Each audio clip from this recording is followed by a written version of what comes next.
acknowledgement that we have on our website that we created for the museum. We respectfully acknowledge that we are on traditional ancestral lands of the Council of Three Fires, Ojibwe, Ottawa, and Potawatomi, Illinois, Miami, Kickapoo, and Ho-Chunk. The process of knowing and acknowledging the land we stand on is a way of honoring and expressing gratitude for the ancestral people who were on this land before us.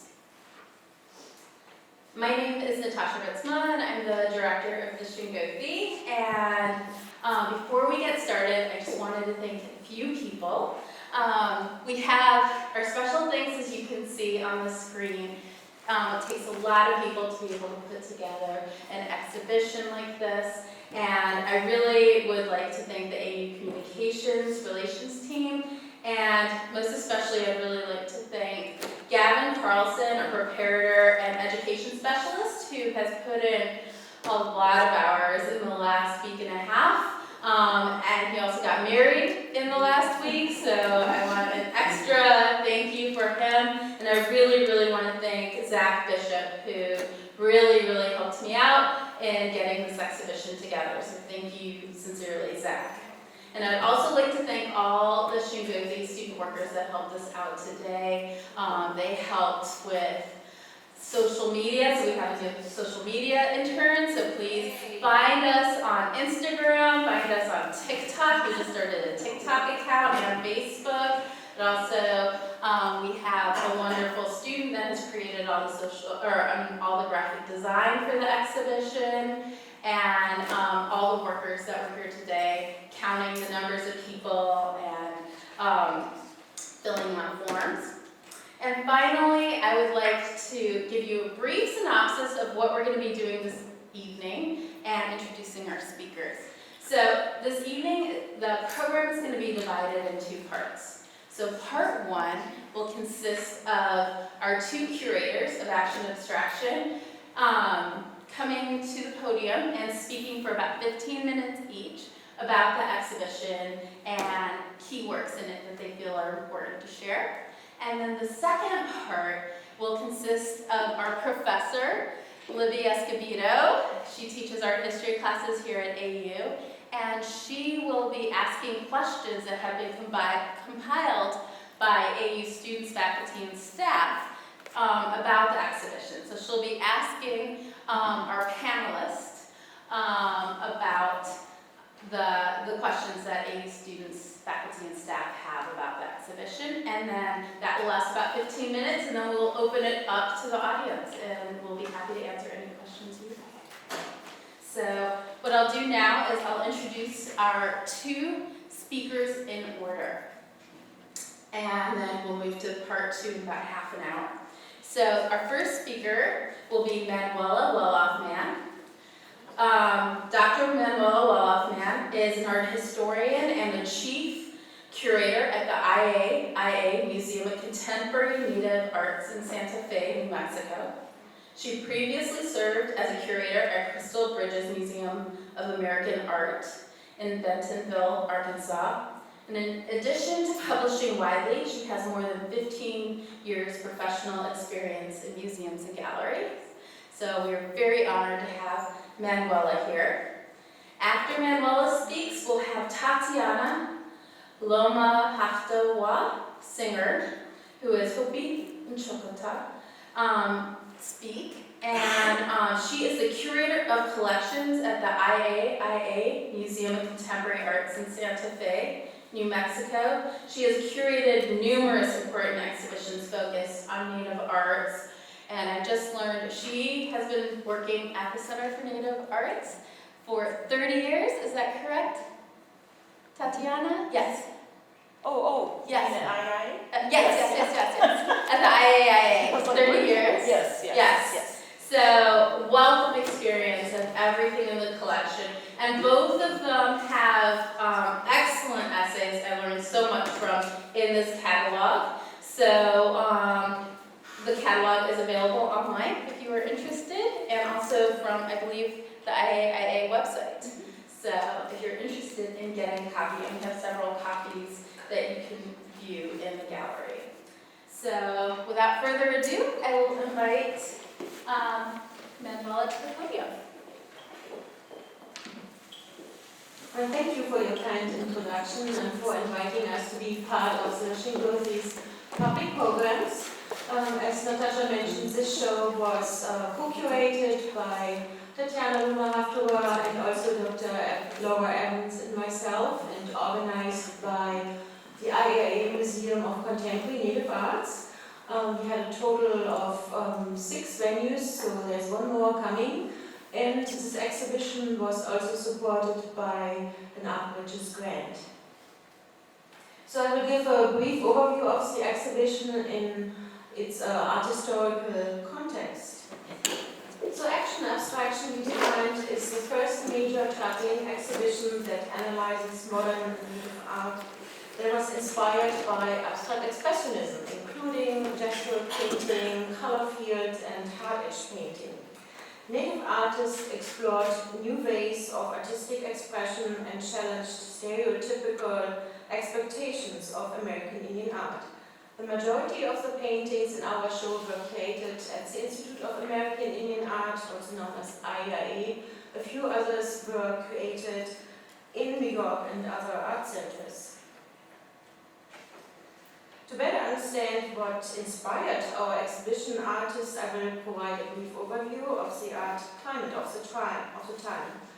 After World War II, New York City emerged as the most important cultural center in the West. During the 1940s and 50s, the art scene was dominated by abstract expressionism, also called the New York School. This style was championed by influential art critiques like Clement Greenberg and Harold Rosenberg, and supported by major museums like the Museum of Modern Art, influential patrons like Peggy Guggenheim, and major art galleries such as Betty Parsons Gallery. Abstract expressionists focus on the artist's inner feelings and spontaneous techniques influenced by surrealism. The works reflected the uncertainties of the time of the Cold War and the nuclear age.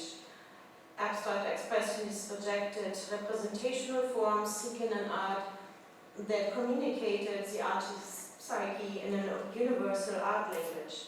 So Jackson Pollock's action painting style is probably the best known branch of abstract expressionism. The second group, color field, a major figure was Mark Rothko, who was known for his compositions consisting of 2 or 3 soft rectangular shapes stacked vertically. The third branch was hard-edged painting. Painters like Barnett Newman and Frank Stella, who in contrast to Rothko painted flat fields of color or stripes with precise, sharp edges, often on a large scale. Many abstract expressionists actually found inspiration in native art. They explored indigenous imagery and symbolism to free themselves from realism and to develop a new aesthetic principle as a response to the tension-wrecked post-World War II era. They engaged with indigenous art by visiting museums, including the Museum of the American Indian, the Gustav Heye Foundation in New York, and also MoMA organized a series of exhibitions in the 1930s and 40s that featured native art, including American sources of modern art in 1933 and indigenous art of the United States in 1941, which actually challenged common misconceptions of Indian art. For example, the curators emphasized that native art was evolving and not conceptually static. The exhibition also promoted the idea that Indian objects should be seen as art rather than artifacts. Also, artists visited native communities. For example, in 1937, Adolf Gottlieb, we see his painting to the left, he visited the Southwest while researching universal mythologies that inspired his early paintings. Many of his motifs evoked ancient indigenous petroglyphs or Inuit masks. Even though he collected and admired native art, he did not want to have his imagery interpreted as direct references to indigenous cultures. Instead, he referred to them as his personal iconography. Like other abstract expressionists, he never consulted with Native American artists or asked tribal members to get permission to use these indigenous symbols or to learn about their meaning. Jackson Pollock grew up in Arizona and California and became interested in American Indian art while accompanying his father on surveying trips. Beginning in the late 1930s, he included pictographs and indigenous symbolism in his paintings, partly prompted by his therapist. He cited native art influences throughout his career, and after seeing Navajo sand painting demonstrations at the Museum of Modern Art, there's the photo to the right, he completely changed his process, and he began using his strip painting technique on canvases spread on the floor. The abstract expressionist artist who probably supported native arts the most was Barnett Newman. He actually curated 2 shows at the Betty Parsons Gallery where he installed native artworks like works of American modernists, like actually fine art works instead of artifacts. One of the Abstraction Redefined artists who was directly involved with and helped shape abstract expressionism was Chippewa artist George Morrison. Morrison was born and raised at Lake Superior in Minnesota, and he studied at the famously innovative art student from 1943 to 1946. By the mid-1940s, he was part of the abstract expressionist scene in New York. Beginning in the 1940s, he was part of a movement. Several native artists moved to New York to develop their own version of native modernism inspired by the city's art scene. The artist rejected the romanticized decorative style promoted as the only authentic Indian painting style during the 1920s and 30s. And often overlooked by Western art history, native artists like Morrison have been a vital aspect of the city's avant-garde scene. In the mid-1940s, he began to create works in which biomorphic elements were arranged in linear patterns and grids. And he recalled, in those early years I was interested in the cubist technique of breaking down landscape elements into sections, a portion of land, water, or sky. And in 1955, he moved to Greenwich Village and spent time at the legendary Theatre Tavern with his artist friends Franz Klein, Willem de Koning, Philip Gaston, and Jackson Pollock. His paintings at that time consisted of spontaneously generated thick and pastel surfaces, and he began to focus on texture and the physical qualities of paint. Growing up at Lake Superior, Morrison's relationship to the land was essential to his identity and work. And even though he lived in New York, whenever he could, went to the beaches of Cape Cod and collected driftwood. And the results of his beachcombing for driftwood were his monumental wood collages we see here on the right side. George Morrison is probably the best known native abstract expressionist. In fact, for years he was better known in the abstract expressionism movement than within American Indian art circles. The 2 paintings included in this exhibition are white painting #1 to the left and white environment 6 on the right. Both are part of his white painting series, which he began in the mid-1960s. The paintings are characterized by their remarkable texture and painterly qualities. Built up in thick layers of paint, works such as white painting #1 have a surface sometimes half an inch thick or more. For both paintings, white is the unifying factor, creating a balanced, harmonious composition. In the center of white painting #1, you can see rectangular and circular shapes stacked vertically, suggesting a totem. While non-native artist peers like indigenous cultures Morrison didn't have to look far because he grew up in that environment. Invite environment number 6, here to the right, he combines painterly and drawing qualities. The painting reminds of an aerial view of his homeland. Barely visible, layers of different colors are covered by a thin layer of white paint. The grid lines are carved into the wet paint and suggest his respect for nature's organizing principles.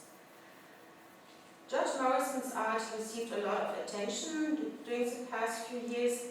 There have been major exhibitions also, and this helps really to correct and continued art historical emphasis on non-native abstract expressionist artistic innovations at the expense of one of their sources of inspiration, namely indigenous art. Besides the New York Native Art movement, there were other art centers and regions that contributed to the Native Modernism movement, such as Santa Fe in the Southwest, California, the Pacific Northwest, Oklahoma, including Bacon College and the Kiowa 5, and the Plains Indian art scene, including Oscar Howe. So abstract expressionism wasn't the only influence our exhibition artists experimented with. During the 1950s and 60s, we saw enormous growth in the American economy, which produced a consumer culture with more leisure time and expendable income than ever before. In addition, the changes in TV and print advertising placed new emphasis on graphic images and recognizable brand logos. Early works by Robert Rauschenberg to the left and Jasper Jones illustrate the transition from abstract expressionism to pop art and so-called photopop style.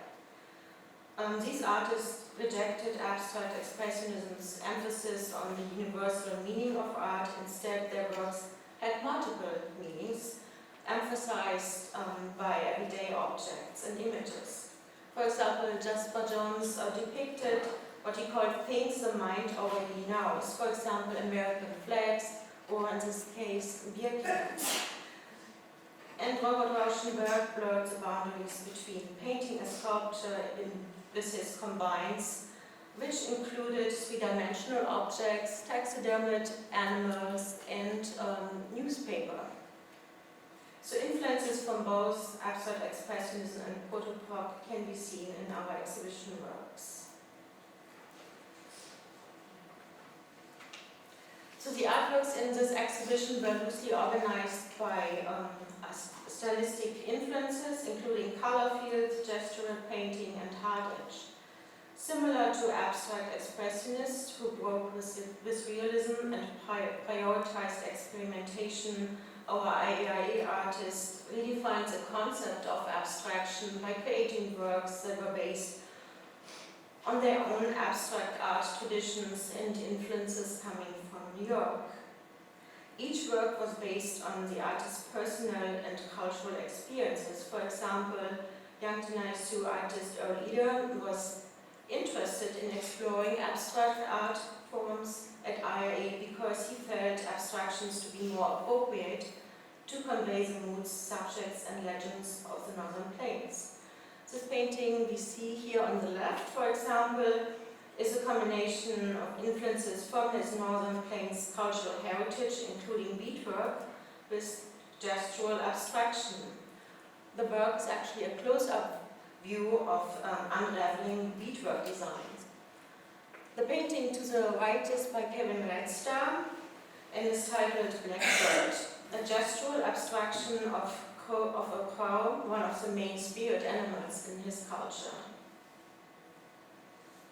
We don't know for sure if our IAIA students were exposed to works by Clifford Still from the 1950s, such as these compositions consisting of black, white, and red, yellow abstract gestural paintings. But we do know that our students were shown art magazines, there were slideshows presenting contemporary works of art to them, and other teaching tools.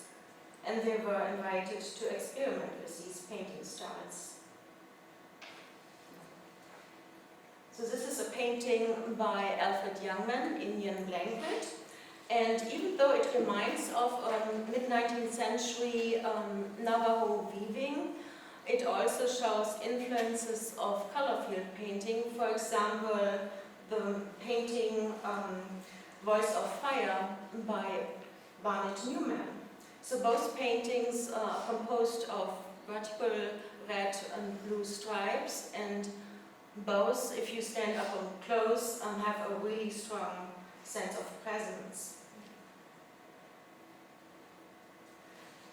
Action Abstraction Redefined also has a large section of hard edge paintings.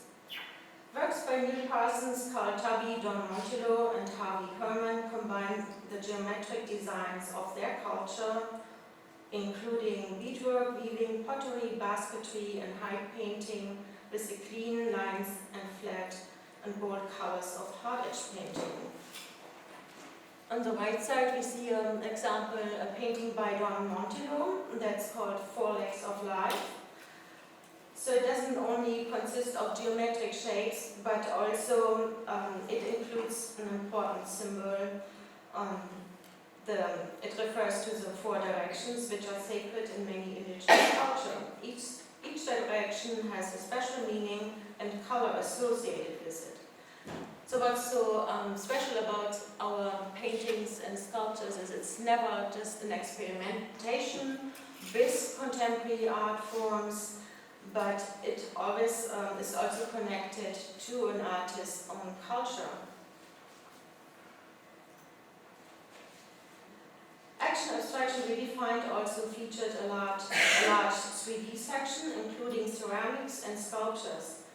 Peter B. Jones' work Mexico No. 1 on the left side has a rich texture. The artist pressed burlap fabric into the soft wet clay. The form of the vessel reminds of Peter Wolker's wheel-thrown slab constructions, which broke with traditional ideas of symmetry and emphasized spontaneity and intuition. The inclusion of text evokes proto-pop works such as Jasper John's bronze beer cans. The work reflects one of Peter John's first impressions moving to New Mexico as a young art student. The artist explained, the inspiration for the text Mexico 1 came from telephone poles, which were marked with the state name New Mexico and then a number. Dark Heights sculpture on the right is called Sun and Moon Gods and features painted nails that resemble beadwork, which add a complex texture and personality to the piece. Sun and Moon Gods abstract figure also evokes petroglyph depictions of spiritual beings.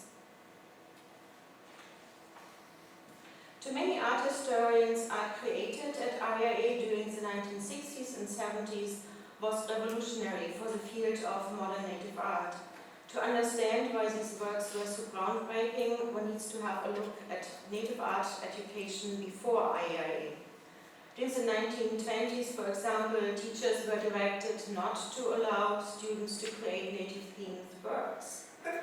In addition, many Native American youths were involuntarily enrolled in government-run boarding schools, further distancing them from their families and their culture. Then the Indian Reorganization Act of 1934 tried to reverse the goal of cultural assimilation into white society. For example, the BIA hired instructor Dorothy Dunn to teach painting at the Santa Fe Indian School. Even though Dunn's studio encouraged her students to embrace native subject matter, some art historians later criticized her for teaching students a nostalgic, decorative painting style that reinforced stereotypical depictions of native life. Then during the termination period, between the 1940s and 60s, government policies tried to dissolve all reservations and federal recognition of tribes and prevent Native Americans to practice their culture. Many families were moved to urban centers like Los Angeles or New York. Realizing a great loss of history, culture, and art could result, the Association on American Indian Affairs held a conference at the University of Arizona in 1961, addressing the future of Native art. One of the outcomes was the founding of the Southwestern Indian Art Project. During the summers of 1960 to 63, Native youth from across the country were instructed in contemporary art with great success. The Southwestern Indian Art Project was based upon the progressive educational concepts of Cherokee artist and educator Lloyd Kiva and featured an experimental art curriculum. The success of the Southwestern Indian Art Project then led to the establishment of the Institute of American Indian Art in Santa Fe, New Mexico in 1962. The artworks created at IAIA in the 1960s and 70s illustrate a dramatic shift in Native art. At that time, IAIA was the only tribal art school that encouraged indigenous students to experiment with modern art styles and to practice social criticism. And with that, I would like to hand it over to Tatiana.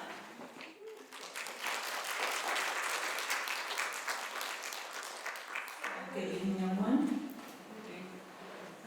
I would first like to thank Aurora University for hosting us and hosting the exhibition Action, Abstraction Redefined. I'd like to start with acknowledging Dr. Susanna Rivera Mills, the new AU president, and congratulations. We're so excited to be a part of the beginning inauguration of her starting her term at AU. And then we're really appreciative of the Schingoethe staff. Starting, of course, with the fabulous director, Natasha. I'd also like to acknowledge Zachary Bishop, Gavin Carlson, Trey Ambrose, Emily Dunton, Leslie Lopez, Lizzie Hike, and Brady Hagerman for all the great work you've done to bring this show to the fullest that you could, and we're so really appreciative to be here. And of course, I'd like to acknowledge my mom for being here, so I'm really glad she was able to come with me and share her story as well with all of us. Manuela, thank you for bringing us up to date on where we're at today in 21st century American art and IAIA's role in it. So I'm going to talk about, so Manuela stopped for me to talk about IAIA, and IAIA, Institute of American Indian Arts, as we've talked about, is a high school, or was a high school, but today is an art school for 4-year degree, 2-year degree, associate programs, and most recently 3 low residency graduate programs in the arts for Native people. But we also have other students that are non-Native too that attend our institution. Gotta get used to a PC here. So I wanted to talk about Edna Massey. Those really close to her refer to her as Kitty. Never met her. She was Cherokee, and she is in the center, seated. We are still learning about her, and I put this slide in because this exhibition was curated by 3 people, myself, Manuela, and Dr. Lara Evans, who's also Cherokee. And she wanted to address a woman that we didn't know much about in her essays in the catalog. And we're just at the cusp, I believe, of learning more about her. Her legacy needs to be revealed. And so I'm starting with Edna, because Edna worked for the Department of Interior, Indian Arts and Crafts Board, and her and Lloyd Kiva, who was our first art director and later president, actually formed IAIA and had a big role in the Indian art movement across the country. And she played such a key role behind the scenes that needs to be exposed. Because there's always a woman, right? It's always the men who get the acknowledgement, but we need to talk about the woman. So Edna was an artist herself. Both Lloyd and Edna are both Cherokee. Weren't related. Both grew up in Oklahoma. In fact, her first language was Cherokee. But they didn't meet each other until later. We don't know that story. We don't know where they met, how much, who influenced more, but there's a lot of similarities. This is the one piece in the show. It's really, really small. It's like that. You'll have to hunt for it. It needs to be added to your scavenger list, maybe. It's really hard. We're having a tough time trying to find work out there. But she was prolific. Even though she was a staff person, she still did her work. She did textiles and she did printed works. This is another piece by Edna Massey. It's ink on paper, again, pretty small. Another piece, and these all came out of the Smithsonian's National Museum of the American Indian. This is a textile piece, and keep these in mind when I get to the waiting slides, so don't forget. So now we get to famous Lloyd Henry Kiva New Cherokee. So Lloyd is basically the mastermind. He's the father of IAIA. He has a really interesting story. So he grew up in Oklahoma. His father was German, his mother was Cherokee, and he wasn't really encouraged to do art. He was encouraged to be a tradesperson, but his mother behind the scenes, again, a woman, really supported and encouraged him. As soon as he was able, once he graduated from high school, he just jumped on the train and kind of wandered around. Eventually, he attended the Art Institute. He moved to Phoenix, Arizona, or Scottsdale, Arizona, I should say, and he was living there for a while. Went into World War II. He was on the USS Seaborn. I always get this wrong, but Ryan is Ryan Flayhive, our IAIA archivist, helped a lot with the research on this project. He was a ship artist, basically. He was there at Iwo Jima. He, drew what he saw, or painted what he saw. Came back to Arizona after World War II and started teaching at the Phoenix Indian Boarding School. And so this is a piece roughly either before he left for World War II or right after. Came in with his papers and his artwork, all his archives to the Institute. Now this is an abstract piece called Flagstaff. And this is a piece that's in the show. We don't have a lot of Lloyd Kiva New in our collection. There's not a lot of Lloyd Kiva New works out there. Again, just like Edna Massey, they basically sacrificed their careers to work for Indian arts. However, Lloyd was a successful designer out of Scottsdale. He was known for fashion and textile design, and that's why I mentioned about remembering Edna Massey, because they were both doing textile design, so we don't know who influenced who, but they're very similar. This is another piece that's called Indian Beadwork.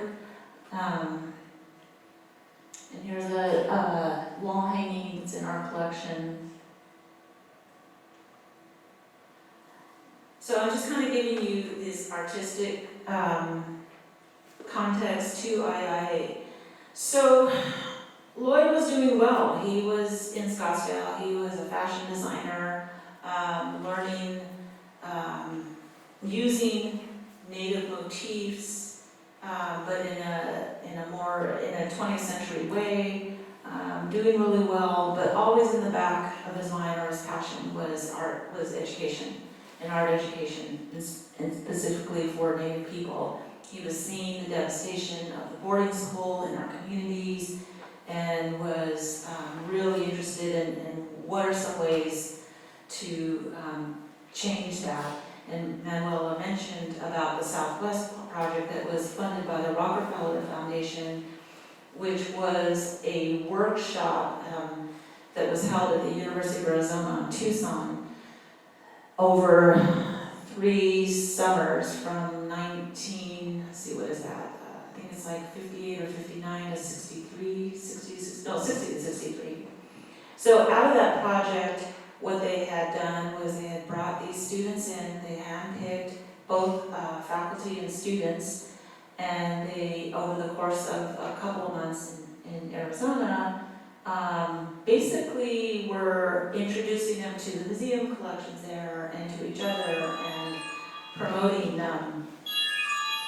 new ways of doing art. And that was basically the idea for IAIA. They, with Edna Massey's help and others, they lobbied through the U.S. Senate to establish the Institute, which started on October 15th of 1962. This is the graduating class of 1963 on the slide. This is basically I'm showing you an instance. So there's Lloyd Kiva. I don't know if there's a pointer on this. But the top far left, you see Lloyd New in that real like kind of casual pose. That's classic Lloyd. Next to him is Charles Lolema, and then there's other students. I think you referred about the kind of casual way of teaching at IAIA. This is kind of like a typical classroom where they sat around and talked. She had mentioned that there wasn't really critiques going on in the classroom. It was more of a dialogue, I guess, is my understanding of it.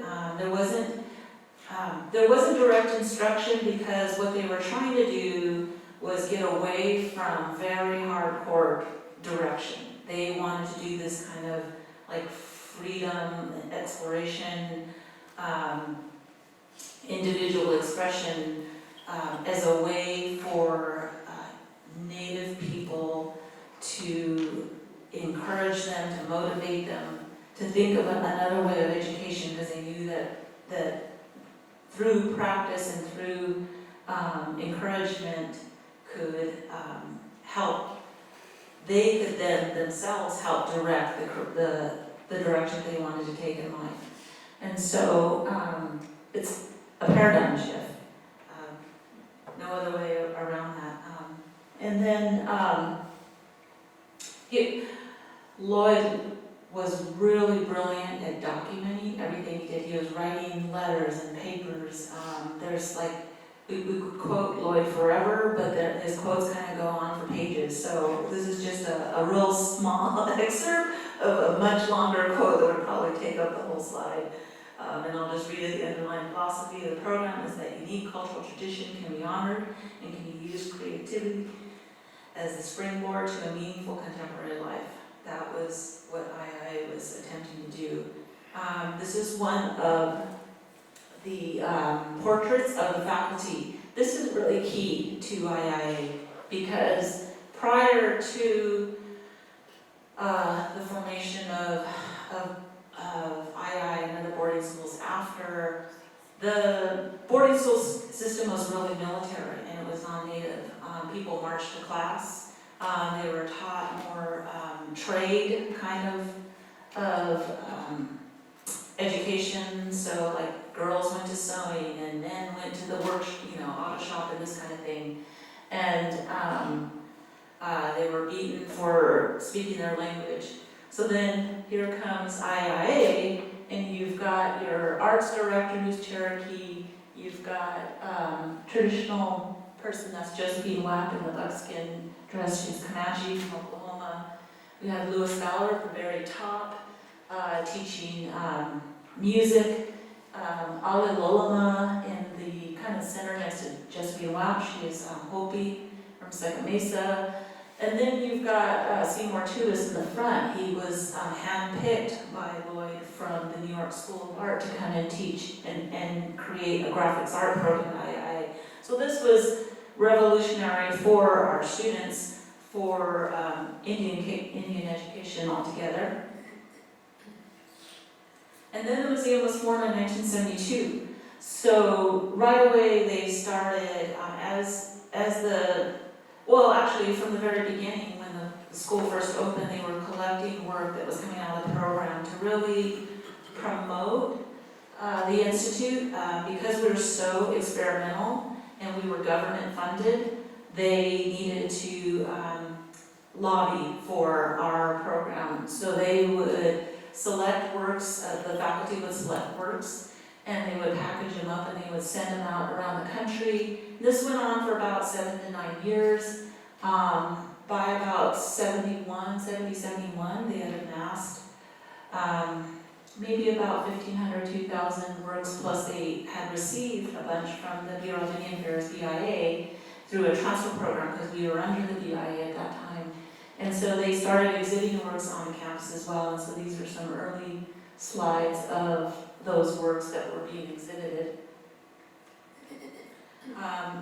So I wanted to just kind of like go in a little bit deeper dive. I know Manuela did a fantastic job at showing you that comparison between mainstream artists that were exposed to our school, and I wanted to kind of do this little single profile on some of the artists that we talk about a lot at IAIA are here. We're going to start with T.C. Cannon.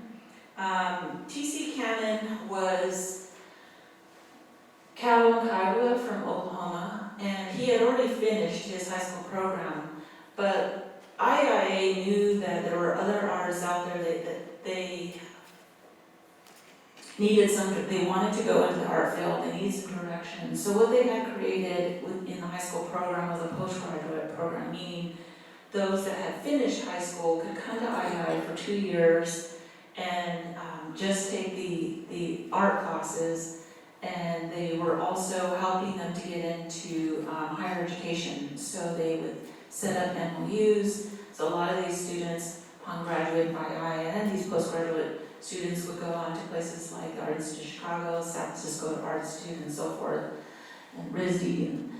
And so TC was one of them. TC is a Renaissance man. He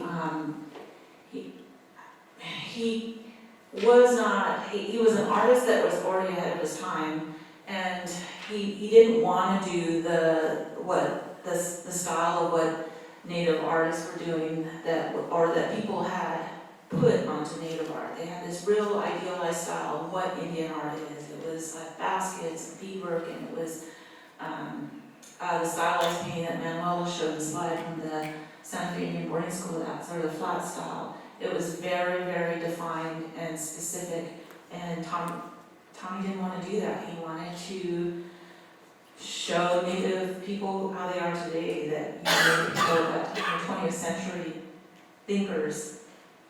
He was also a poet, and he also was a musician. And so this is the piece Firelights that's in the exhibition. So I'm just going to run through these because I was supposed to do this in 15 minutes. This is New Mexico Red, one of my favorite pieces. Trail of Tears, and Revelation of Standing Sun. I know we didn't put this in the book, but I threw it in there because I like the piece. It's a large canvas piece. One of the things that was really fabulous about IAIA was because we were high school and we were funded, we were able to help supplement with supplies to the students so they could, like an artist in resident program, produce everything that they would desired to produce. So the program would be, in the morning they would have regular high school classes, math, English, science, whatever. The afternoon they would have the art classes, ceramics, jewelry, theater. And then they would go to dinner and they would do their chores, and then the studios were open in the evenings and they could go back and work in the studios. They also, because they had this postgraduate program, they were also, these postgraduate students and the high school students worked as mentors. So the students not only were learning from each other, but they had this encouragement and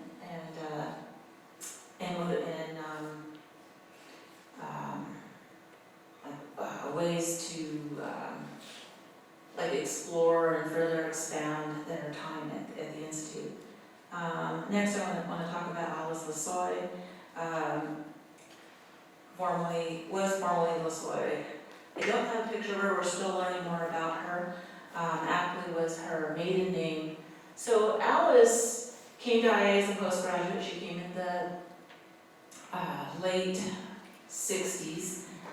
She came married, and she was affected by polio, so she had some limitations, but did these really incredible canvases, and she was introduced to action painting, and she preferred that style at first. Later she went into more figurative, but she was encouraged to explore and experiment, and she did with fiercity. So here's another one of her pieces. These are all entitled, all during the time she attended IAIA. So I later learned through her nephew, who's a tribal councilman. He showed up one day at IAIA and asked, I was told that you had paintings of my aunt. I said, well, who's your aunt? He said, Alice Ackley. And I was like, I haven't heard of her. I know there's an Alice Lasoy. And so he jumps on his phone and he calls his cousin. And he said, hey, did your mom have another name? Because I said, well, did she have a married name? And she said, well, I think she was married before. And he goes, what's the name? And then she had to look it up. She said, it's LaSalle. And I said, I know who that is. So we go into the storage and I pull this big art rack and it's all her paintings on there because she was one of my favorite painters in the collection. Anyway, so then I learned that she, after she left IAIA, she went back home, divorced her husband, went back to her maiden name, remarried, had kids, made a career out of basically taking care of kids and working, but also still doing her painting, but was doing like portraits for her tribe and family and so forth. So now we get to my mom. So this is my mom. When she attended IAIA in 1962, she transferred from the Phoenix Indian boarding school, because at that time she was attending Phoenix Indian boarding school, and when IAIA opened, and my grandma, her mom, said, hey, there's this art school in Santa Fe, you want to try it? She knew that she liked to do art. So my mom said, okay. So they applied and they drove her to Santa Fe, and the rest is history. So she transferred in as a sophomore and graduated in 1965. So this is a small drawing, untitled, and it's her showing, working through design and color. This is a painting that she's talked about in the microtop this evening. Landscape of the One-Horn, another one of her early high school paintings, and Unknown Spirits. We had wanted to put some of these in the show, but at the time we were working on a retrospective of her career, and so they weren't available. But we sacrificed the one that's in there, and that was it.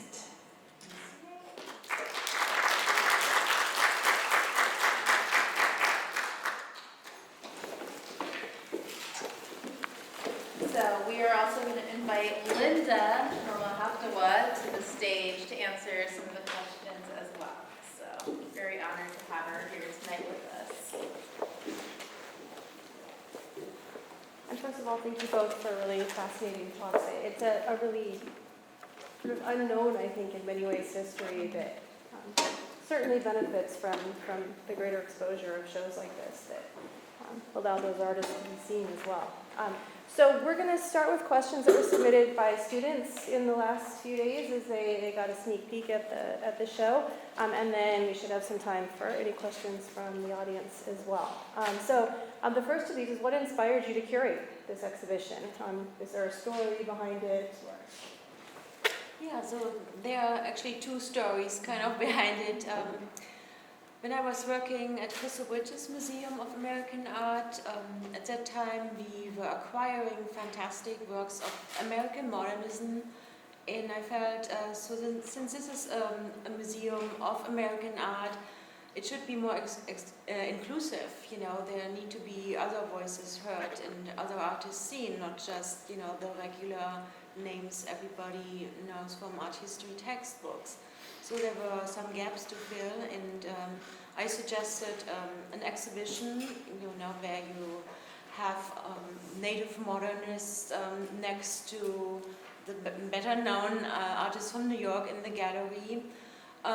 It didn't come to fruition, but when I asked Tatiana, I knew about the collection at IAIA, so when I asked Tatiana to share a list of potential artworks, I always kept these works in my mind. So when I then switched museums and started working for MoCNA, we revisited this idea. There are these really highly talented artists, and nobody in the mainstream art world, nobody gets to know these work and has a chance to see that. So, and Tatiana has also a story involving American modernists. Yeah, it's kind of the same. So I started out art history in college, and I switched to arts administration.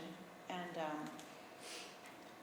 there was very few people of color that you would, in the classes, and I'm sure you do. I'm sorry, I don't want to offend you.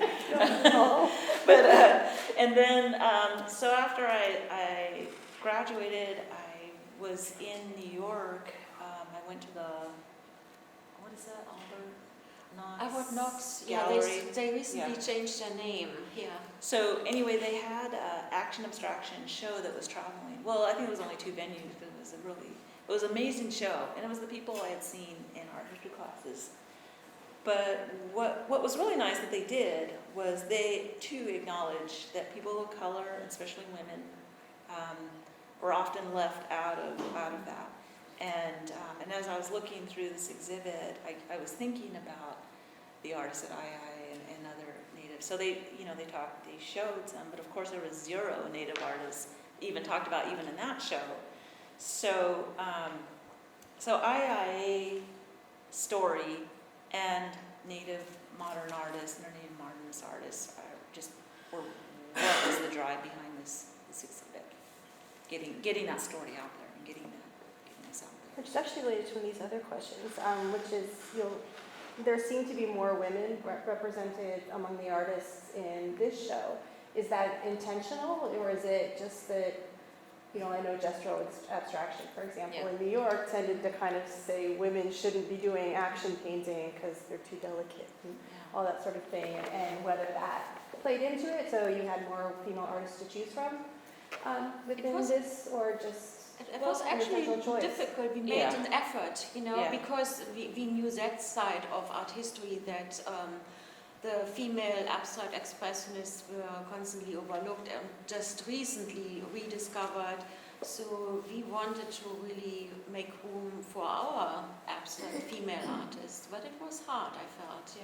I don't think we went in with the intention to make sure women artists were included. But also, we didn't really talk about it much, but my mom can talk about it. But I know somebody at one point asked, was there a difference with the male artists and the women artists at the Institute? And everybody respected each other. There was no like the male dominance kind of thing. Would you say that's correct? Yes. Yeah. So I historically. And I'm not really sure why, I just always assumed, because I'm always assuming things, because we live in this bubble in Santa Fe.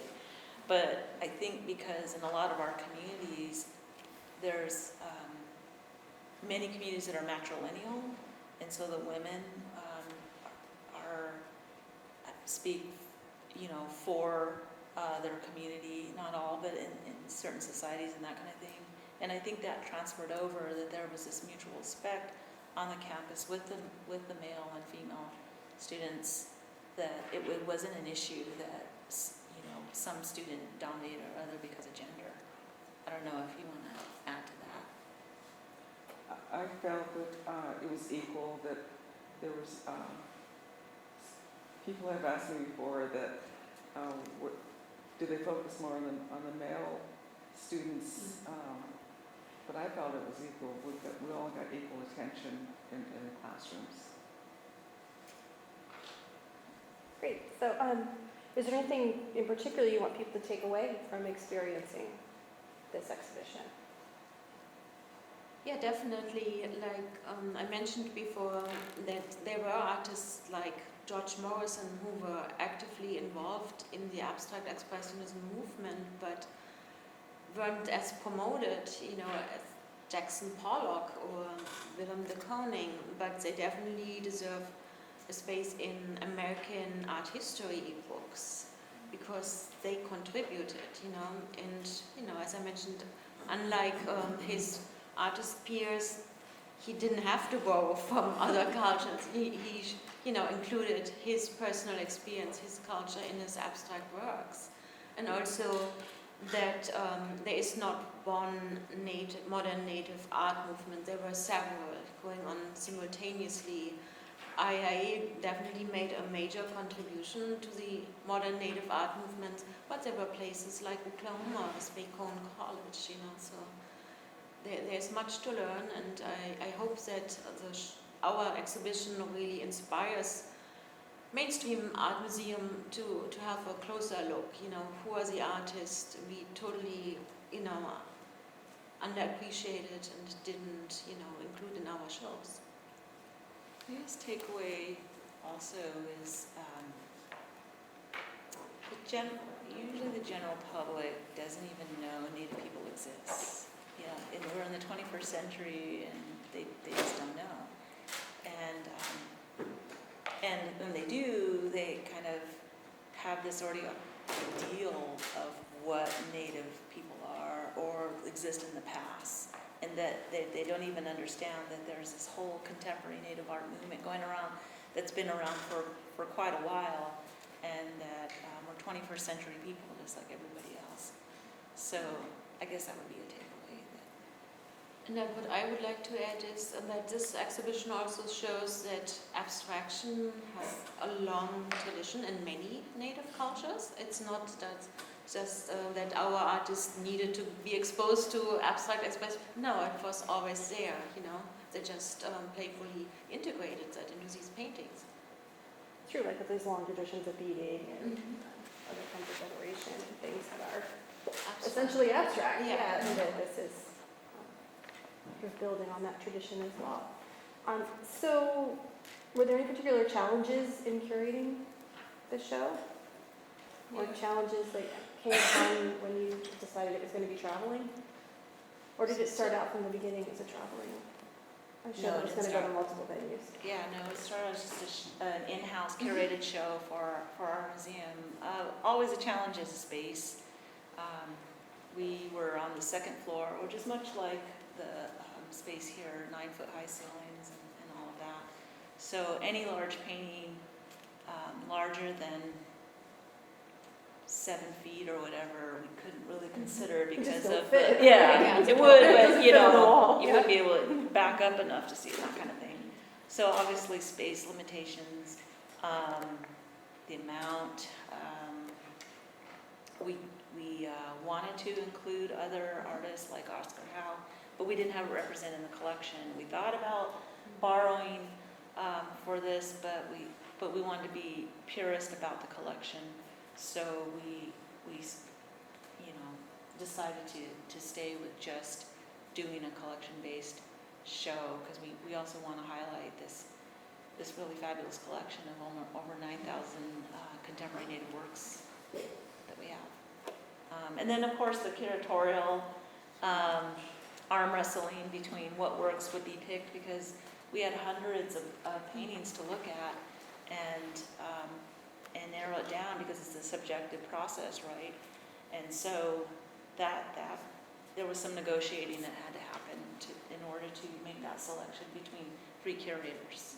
So. Yeah, I'm very happy about the end result.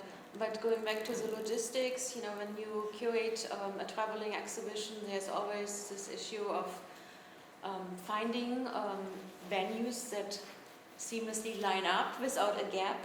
It all goes back to the budget situation. Whenever you have a gap in the traveling exhibition schedule, you need to find a storage solution which costs money, and so there were some things that had to be managed, but luckily we got Art Bridges funding, and also I think partly because of their excellent promotion through their website, we found really enough venues that could make it happen so that the exhibition fits in their exhibition schedule also.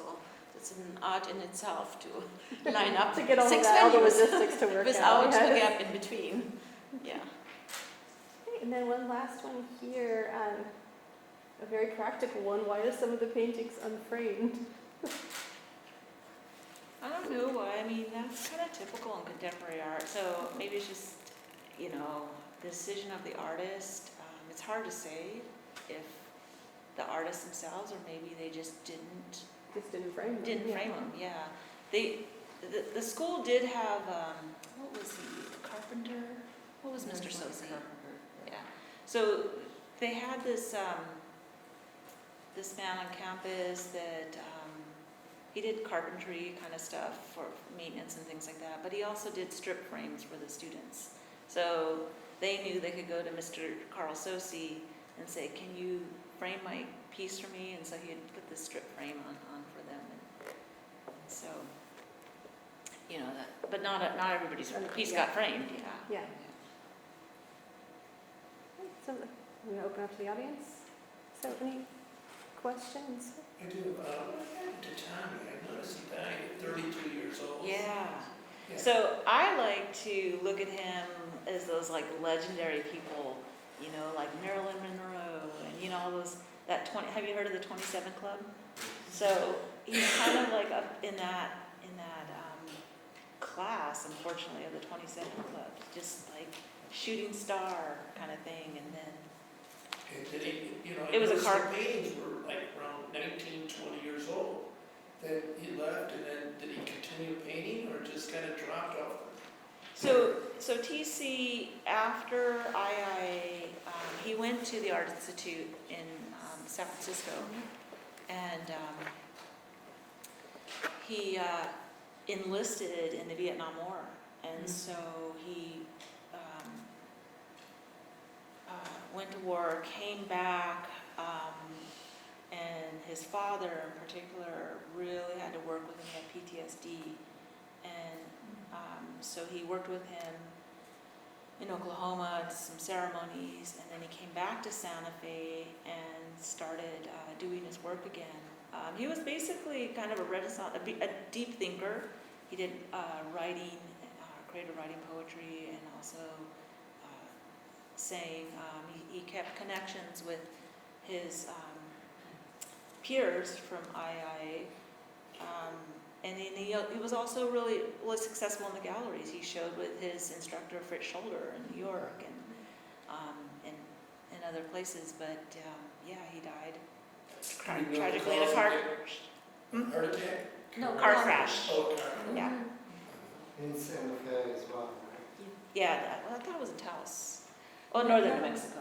It was close to Santa Fe, Okay. between Lamy and Santa Fe. Lamy? Okay. Lamy, yes. Any family, descendants, wife, or anything? No, didn't he have like a Girlfriend. girlfriend, or what was she? Yeah, I think he had a wife. He was. Was popular maybe they were among married. Yeah, the they were people. married. Yeah, Mhm. yeah, but no kids. Can you speak to one of his fellow students, Fritz Scholder? I don't think he was mentioned in your slideshow, because he has one of the more prominently featured paintings, at least like at the St. Louis Art Museum, when Yeah. they held the exhibit. I don't know how to describe it, but it's one of the three large ones when you come into the exhibit here. The red with the Yeah. horizontal stripes or lines going through it. I read on here on Wikipedia that both T.C. Cannon and Fritz Scholder had a two-man exhibition at the Smithsonian Yep. in 1972, so that must have been right after he got out of the Vietnam War, maybe, or So, yeah. So Fritz was another one of the hand-picked artists to come and teach at IAIA. He was. He taught art history, advanced painting. What else did he teach? You didn't design. Oh, you had him as design. Design class. And TC had him in both in art history and painting. And so there's some folks that do the chicken before the egg kind of scenario, like who influenced who or who taught who. At the end of the day, I don't think it really matters because they're both really good artists. Fritz referenced Wayne Thibault as his influencer, and he was one of his art instructors. So I mentioned that in the studios at IAIA, there wasn't a lot of like, this is how you apply paint or anything like that. It was a lot of relationship talking. You were talking about how he would kind of sit in the office and he had like his favorite students and they would just gab all day or all during class. So it was that kind of thing. And so TC had that kind of relationship with Shoulder. Yeah. But so Fritz Shoulder definitely learned from the students because he wasn't doing any paintings with Indian themes or anything like that prior to IAIA.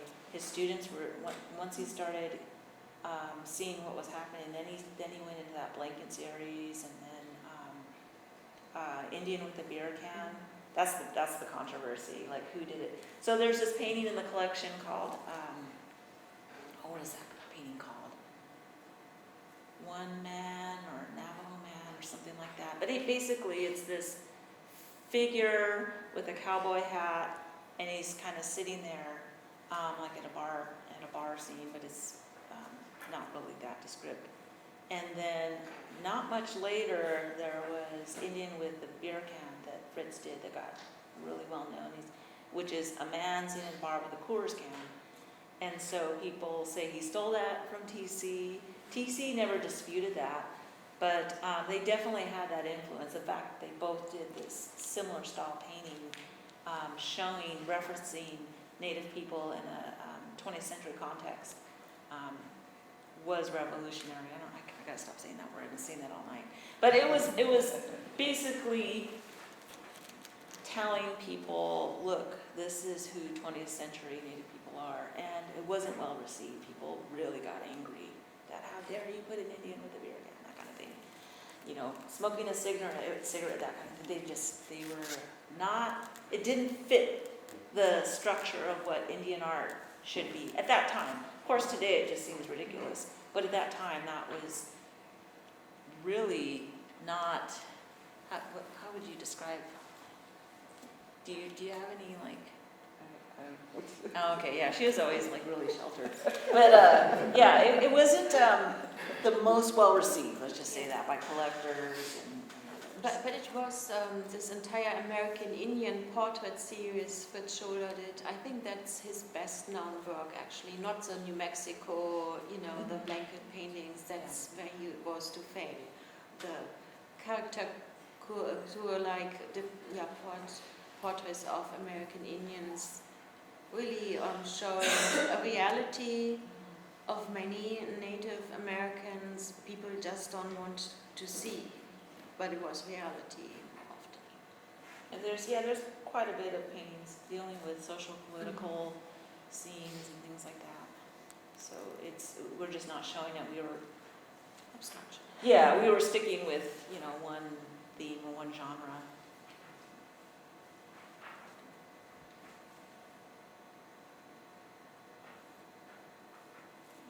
Oh, yeah, there's a piece you say you like it most.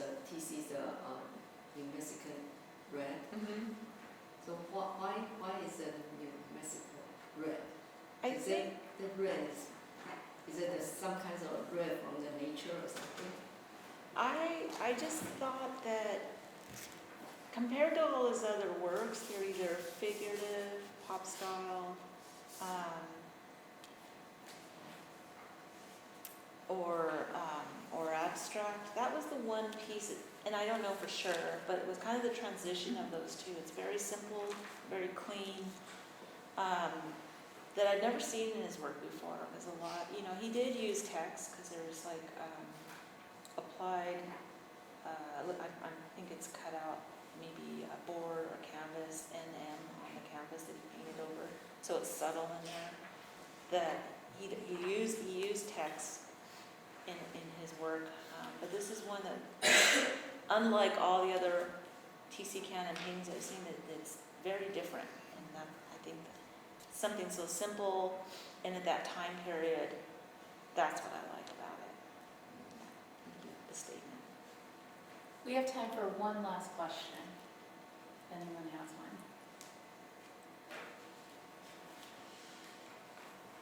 Well, I hope you will all join me in thanking our wonderful guests that came here all the way from New Mexico and Dr. Libby Escobedo.